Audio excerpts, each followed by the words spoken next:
This is All India Radio. The news read by Abhishek Mukhopadhyay.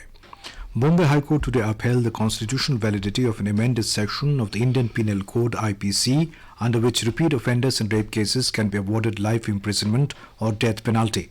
A division bench of Justices B.P. Dharmadhikari and Revti Mohite Dere dismissed petitions filed by 3 convicts in the Shakti Meal gang rape case, challenging constitutional validity of the legal provisions under which they were sentenced to death in 2014.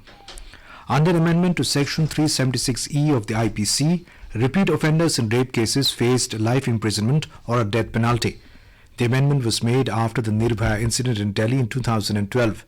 The judges observed that Section 376E of the IPC is not ultra vires to the Constitution and hence need not be quashed in the Shakti Mills case. In 2014, all the 3 convicts of the case were sentenced to death by a Sessions Court for the gang rape of a photojournalist in 2013. Same year, the 3 were also convicted for raping a call center employee. Both instances of gang rape had taken place in the Shakti Mills compound in Mumbai. A Delhi court today allowed Robert Vadra to travel abroad for 6 weeks. Special Judge Arvind Kumar allowed him to travel to USA and the Netherlands for 6 weeks and asked him to submit his travel schedule. The court, however, did not allow Vadra to go to London. Mr. Vadra is facing allegations of money laundering and purchase of a property in London worth £1.9 million. National Security Advisor Ajit Doval has been given cabinet rank in the present government. This is in recognition of his contribution in the national security domain. His appointment will be for 5 years. Last year, the government has set up a panel headed by NSA Ajit Doval to assist the National Security Council, which advises the Prime Minister on matters of national security and strategic interests. Defence Minister Rajnath Singh today visited Siachen Glacier and reviewed the security situation along the borders with Pakistan. Mr. Singh was accompanied by Army Chief General Bipin Rawat.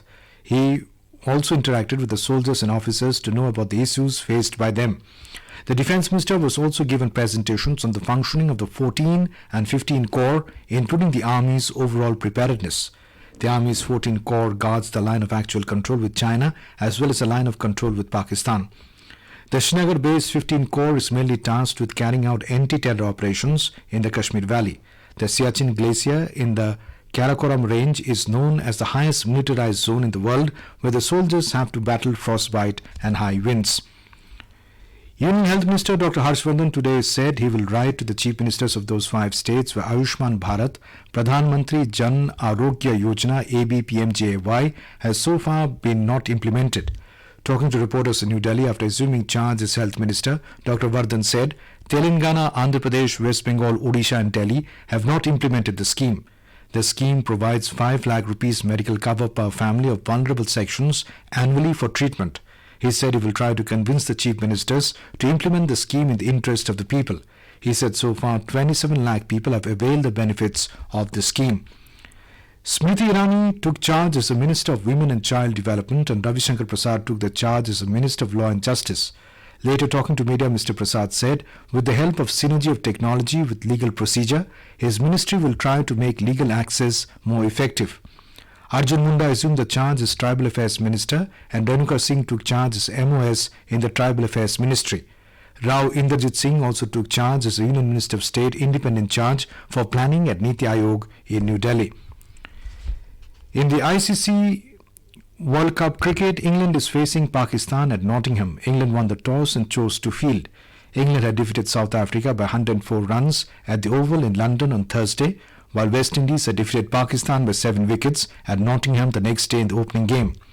India will begin the campaign on Wednesday against South Africa, while Bangladesh will now compete with New Zealand on the same day. Africa's fast bowler Lungi Nagidi was ruled out of the game against India. Nagidi had suffered a left hamstring injury during the team's defeat against Bangladesh yesterday and hobbled out of the field bowling only 4 overs. There was, however, some positive news for the Proteas as senior batsman Hashim Amla seems to have recovered from the concussion suffered after being hit in the helmet by Geoffrey Archer during the tournament opener against England. Top seed Novak Djokovic, Dominic Thiem, Alexander Zverev and Juan Martin Del Potro will eye a French Open quarterfinals berth in the men's singles when they will face the opponent in Paris today. In the women's singles, the 2 women who shook up the field with upset wins on Saturday will look to continue the world-beating form. And that is the end of this news bulletin.